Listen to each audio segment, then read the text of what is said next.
Welcome to EPG Pathsala. Today, as part of our paper on city and metropolitan planning, in this module, we are discussing urban resource mobilization. Learning objective of this class is to understand different options for resource mobilization in India and land as a resource for urban development, and finally we'll discuss the way forward in this sector.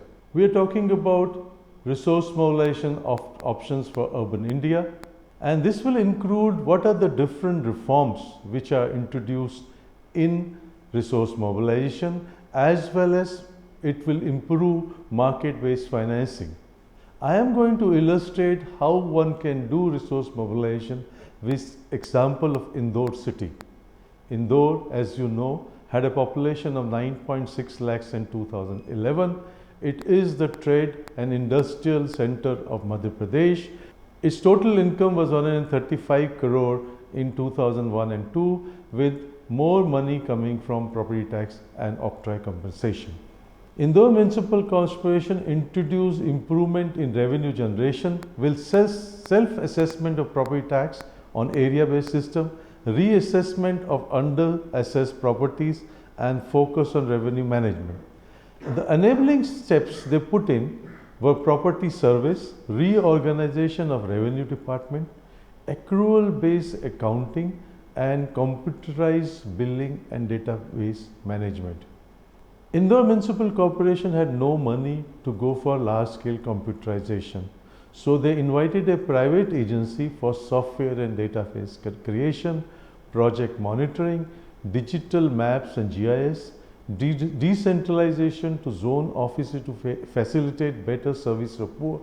So for simple thing like water supply connection, an individual doesn't have to come to the head office, he could go to 9 or 10 zonal offices. There was also focus on training of capacity building, sharing of information from different offices, including the registrar's office.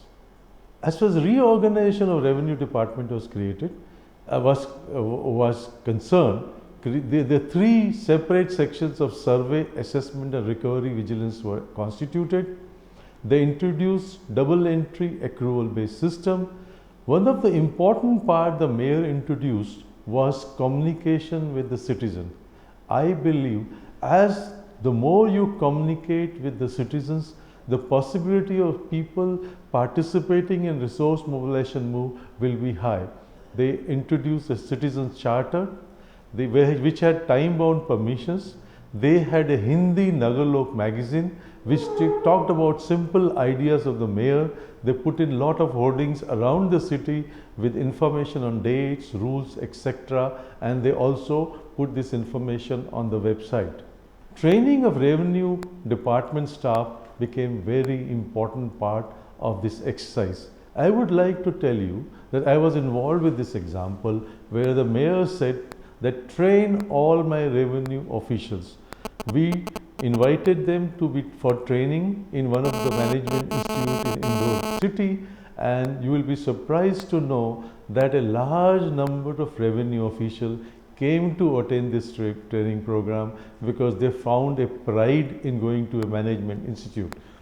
And when next day after the training was over, I went to one of the ward offices. The person thanked me for the training. He said, this is the first time people have given us some respect and training about our work. They also focused on sharing information from registrar's office and from the electricity board. It is extremely important to understand that different government offices have information, but they don't share with each other. If there is a property which has not paid its property tax of 1500 rupees and it is being sold for 3 lakh rupees, when the registrar office points it out, the person who is selling it would pay that 1500 rupees as property tax. But the moment the registrar is over and registration is over and he gets his money, he will never pay that remaining 1500 rupees, and this will remain as not collected revenues.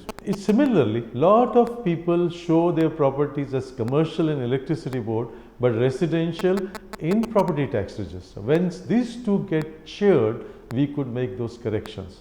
E-governance and functional website was also an important part of Indore's efforts. You will be very happy to know that revenues of Indore Municipal Corporation increased in 5 years from 42 crores to 160 crores, and own revenue increased from 16 crores to 75 crores. And this money was utilized by the mayor and commissioner to provide number of services to the citizens, and citizens started getting involved with this.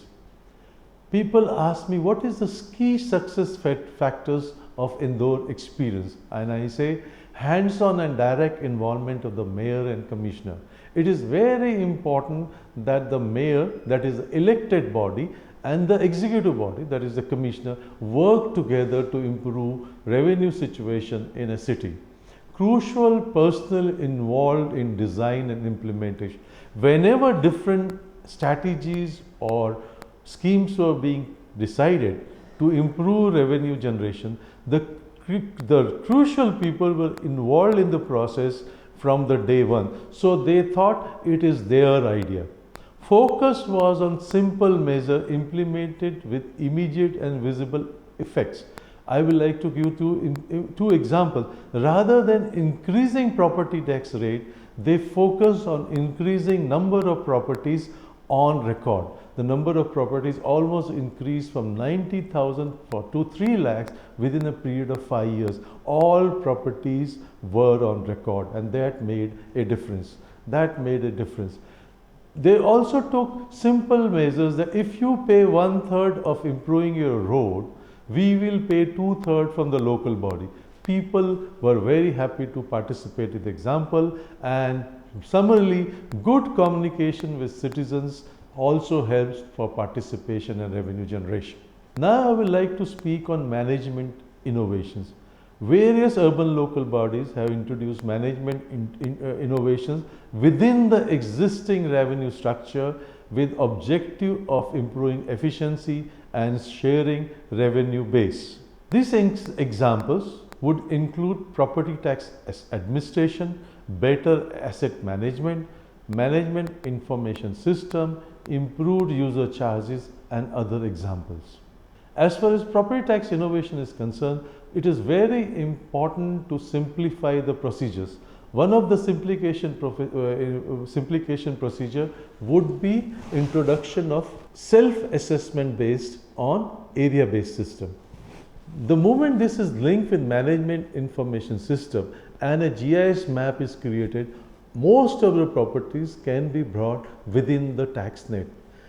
The third would be people-friendly bill collection. I have found many cities, people are not able to pay get their bills and pay their bills in a people-friendly manner. The more we make it people-friendly, the easier it will be to increase revenue. Enforcement is also very important, and then wherever possible, outsourcing should be introduced. As mentioned earlier, the more and more we communicate in regional language, the better it is to increase property tax. As far as simplifications of procedure are concerned, several local bodies have introduced property tax assessment simpler and more transparent. They have to understand assessment process, which removes discretion of assessors to assess properties in an arbitrary manner.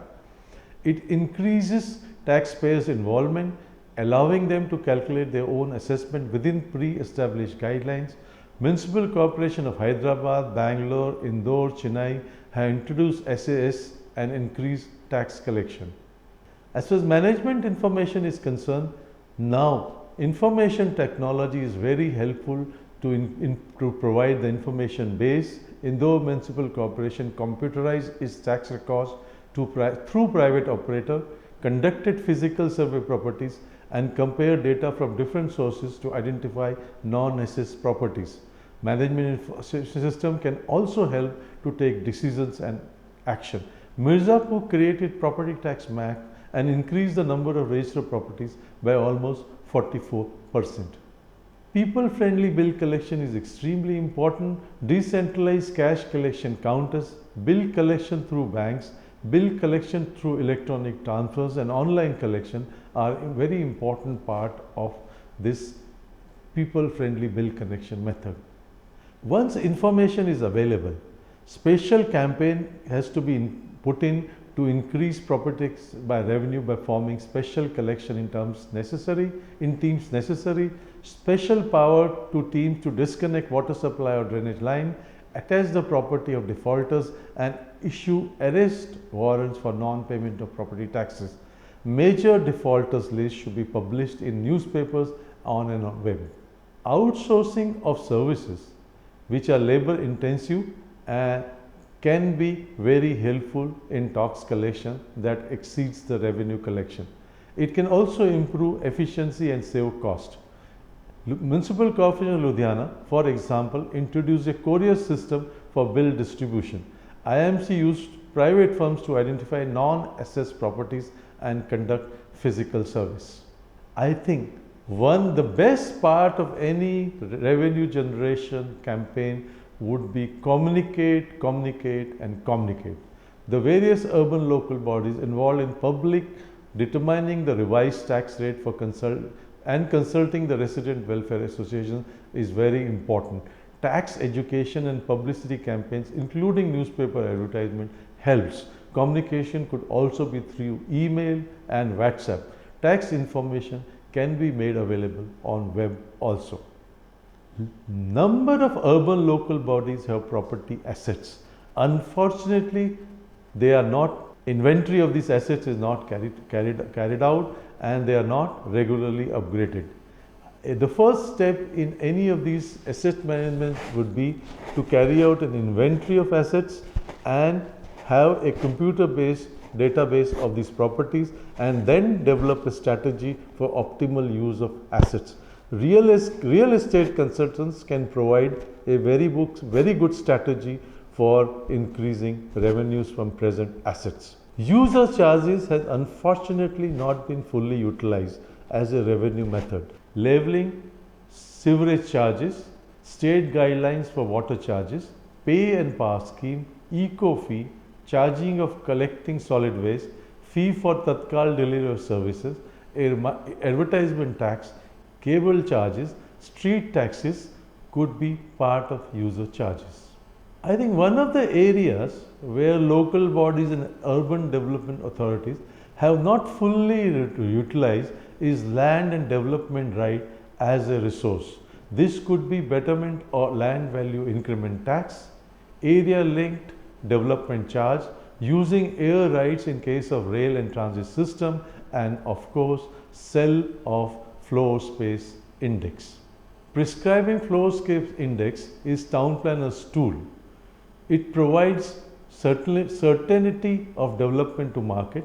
It balances existing and planned infrastructure with intensity of development, efficiency of city structure by balancing accessibility and intensity of development. But unrealistic, in Indian cities, floor space index has been kept low, which has distorted market and increased land prices. Recently, Government of India has introduced value capture finance. This refers to recovery of a share of increment in land valuation due to public investment in infrastructure and policy action, which is not due to landowners' investment. Value capture finance methods lead to sharing of this increased revenue with states and urban local bodies. There could be two ways forward for it, urban areas and non-urban areas. The different examples of land capture value methods would be land value tax, tax on conversion of land use, betterment levies, area-based development charges one time, development charges one time, sale of floor space index of floor space ratio, transfer of development rights, impact fees, tax increment financing. So what are our lessons learned? Improved management information system helps in revenue generation for local bodies. This would include simplification of billing process, people-friendly bill collection, communication and local leadership or campaign. Wherever there is a project-specific contribution, people are willing to pay. This famous example is Tambaram just outside Pallavaram, just outside Chennai, where people were willing to pay 5,000 to 10,000 rupees for a sewerage connection as a contribution for the services. Outsourcing of services could be another empowerment, reinforcement, state government guidelines, resource mobilization in part of overall city development strategy, corporate plan or vision exercise. Participants, now I would like to focus on what we learned from earlier discussion.